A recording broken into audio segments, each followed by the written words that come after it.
McDonald's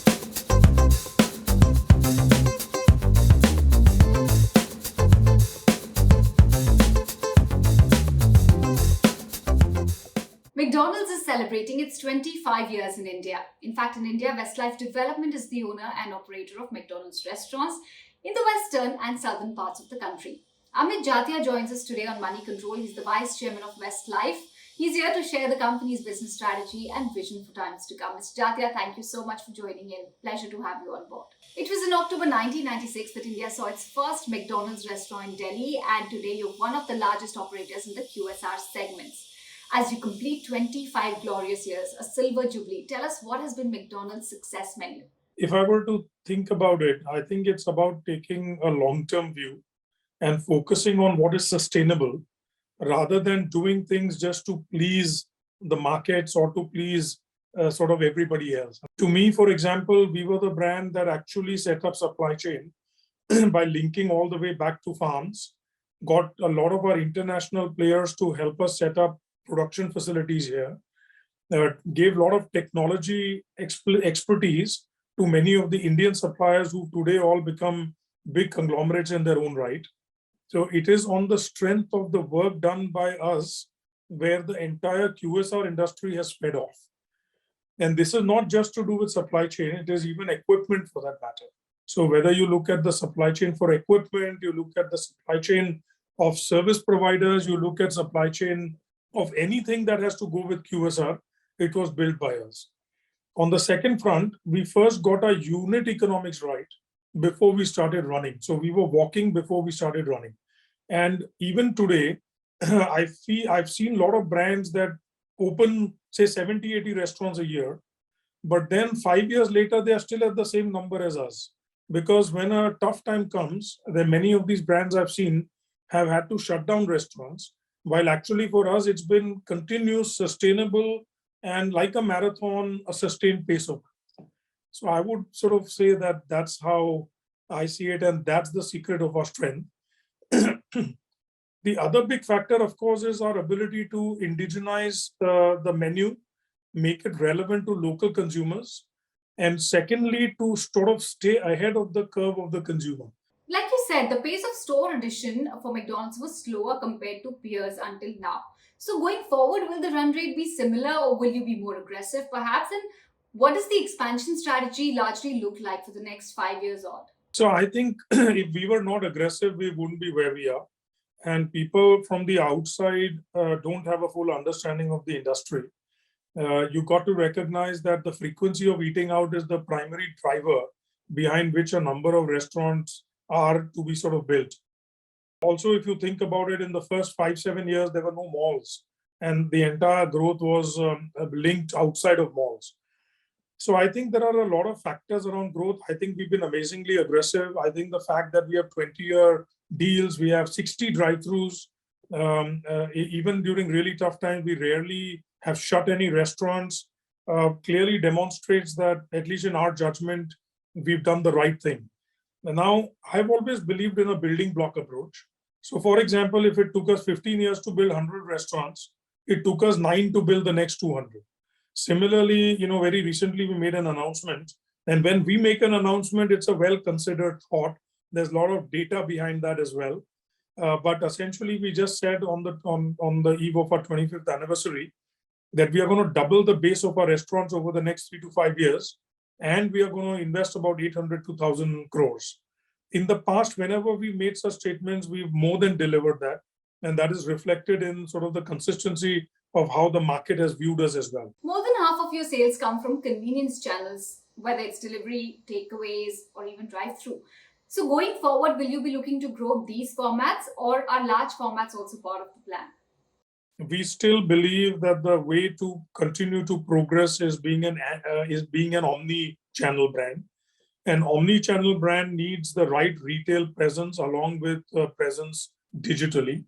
We believe that as in-store is coming back, what we are noticing is that the convenience channel sales have not dropped, but the in-store is all now coming back as incremental. So I think that the online business is here to stay. But I think there's a significant chunk of in-store business that we can continue to grab. We are very happy if others follow a different strategy, because that leaves the retail or in-store business fairly and clearly open to us. We believe that our average sales per restaurant per year is still the highest in India, but at 5.5 crores or so. Basically, our intention is to take it to 6.5 to 7 crores. This is the least talked about subject in the entire industry. I think people only talk about new restaurant growth. But just to make my point, we have 300 restaurants today, and without adding a single rupee in capex, if I could increase my average sales per restaurant by 2 crores, right, to 7.5 crores, that is an incremental 600 crores in sales without investing a penny. So our philosophy is take the 300 to 600 on one side and take the average unit volume to say 7 crores, and suddenly you have a 4.5, 5,000 crore business. So aspirationally, that's what we are looking for. And we think that that's pretty much a reality. And it's a mixture of both digital and on-ground presence. And therefore, I like to use the word omnichannel. We've all seen the power of digital, especially over the last 1 year, right? So tell us how McDonald's is leveraging digital, omni-channel play to engage customers as well as to enhance footfall. A brand that succeeds in the retail business, not just in food, is a brand that evolves faster than the consumer evolves. And we learned the hard way, to be honest. We were really, in 2010, 11, 12, I thought we were invincible. From 2004 till 2012, we doubled our average sales per restaurant. Our profit margin went through the roof. We declared the best result ever in 2011, 2012. And I thought, everything is really gung-ho. However, in 2013, a number of things happened. Firstly, the economy went down. GDP dropped to almost 4-5% based on the old numbers. The entire sector went into negative same-store sales territory. And my assessment was that the consumer had moved ahead and we kind of stayed back. So the brand lost its relevance to the consumer of that day. First thing we said is that, one, we have to catch up. The second thing we said is we are never going to allow ourselves to fall back. And as a part of the entire resetting the foundation basis, we first caught up on the digital side. And I must give you, I'll fast forward to 2019-20 when COVID hit. Because our platform was up to date, we could immediately pivot the business to contactless delivery, contactless in-store, contactless takeaway, and drive-through. So if we look at outlets or even revenue, Domino's is the leader in the QSR space in India. In terms of outlets, there's Subway, which dominates with an 8% chunk, followed by a McDonald's at 7%. As far as revenue goes, McDonald's is still number 2. What is it that you're going after, and how do you plan to grab a larger pie across these parameters or any other parameters that you're chasing? The most important thing that I will tell you, our strategy has been that of sustainable and a marathon, as I explained earlier. If you look at the fact that in out of 130 cities in West and South, we operate only in 40-45 cities. And that is out of choice. The important thing is that, but every city that we operate in, our market leadership is almost number 1. In fact, in all cities except maybe 1 or 2, where we are a distant leader over everybody else. The data that you are comparing me against people is again of national. But if you take city by city breakup, our philosophy is to remain market leaders. Now, number of outlets is never a benchmark if you ask me. Now you look at globally, McDonald's has 34,000 units. And let's say some other brand has 60,000 units. But in the 34,000 units, if we are doing $80 billion to $100 billion in sales, and in 60,000 units, if somebody is doing $10 to $14 billion in sales, I'd rather be 34,000 with a high average unit volume per year and be still 80 to 100 billion. And that is exactly the philosophy in India as well. So the first important thing, we want to be market leaders. And I think we are. If you go city by city, especially in cities that we are present in. The second big philosophy is that we rather have a high average unit volume. So per restaurant, we like to see good sales, and then we like to see penetration as well. So I hope that kind of gives you a sense of at least how we think about it. So, Mr. Jatia, what is your sense on the expanding girth of competition, especially There's so many international brands coming in. There's so many options in terms of cuisine, local cafes, etc. And of course, building a case for fast food consumption in times of growing need for a healthy lifestyle, I'm sure is very challenging. I think our 25 years demonstrates that we've taken on competition head on. And if I look back over these 25 years, there are so many brands which came and went, but really there are three brands that have stayed back in India, and the more recently there's a fourth brand that's coming. So my point is, still a brand gets to 100 restaurants, right? It's not even worth discussing. So I always say that when they get to 100, that's when we'll talk about it.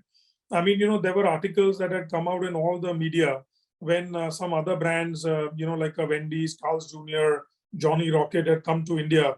And I would always get this question around competition. My point is, 10 years later, I'm still waiting for them to sort of reach at least a critical mass where we even start seeing them in our research. So consumers have not even noticed those brands as yet. So, and if I were to zoom out globally, QSR is a very, very, very competitive business, and McDonald's has remained the number one leader by miles for 70, 80 years. And I think in India, we will maintain that same leadership as well. So competition, but on another front, and I do mean it, competition helps grow the market, and I genuinely believe so, because it helps build relevance in the consumer's mind. Let me give you an example. So if it is only McDonald's that's advertising burgers, right, there's a certain amount of reach we will get. But if now Burger King has come in and they are advertising burgers, some other brands coming and talking about burgers, what happens is that the relevance of burgers start going up. So I feel for us, the crux is top of mind awareness that burgers and McDonald's are synonymous. And beyond that, anybody else who's coming and talking burgers and growing the relevance is only going to help increase our market share. Several analysts, people on the street are very bullish about the growth story that they see playing out at Westlife Development. But are there enough levers for margin expansion from here on? What is the trajectory looking like? And if you could give us some color on what investors should expect going forward. In my view, the game's about to begin. All what we saw in the last 20, 25 years was pre-game. Because the ecosystem for QSR was not built, and the frequency of eating out was still very, very small in India. I feel that with so many different brands coming in with advertising, consumer awareness has grown dramatically. And I feel the first benefit comes to people whose brand awareness is very high. And I do believe that brand McDonald's fits in right there. So to my mind, like I said, pre-COVID, almost 4 years, 16 quarters, I think we beat expectations quarter on quarter. Although my philosophy is that please look at us year on year rather than quarter on quarter. I am very excited about where we are heading. And therefore, we made the bold announcement, like we made a bold announcement of Vision 2022 in 2016, when the industry was really struggling. And our vision was about tripling sales, about tripling margin. And in 2019, people felt that, my God, that vision was very easy to deliver. Similarly, we've set up a bold vision again, and we are quite confident that we are on the path to delivering that. So I think investors can see some good traction in our business, both in front of top line growth and in margin growth.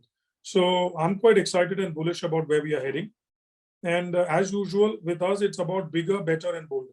On that note, we'd like to wish you all the very best for your future endeavors. And thank you once again, Mr. Jatia, for taking time out and chatting with us.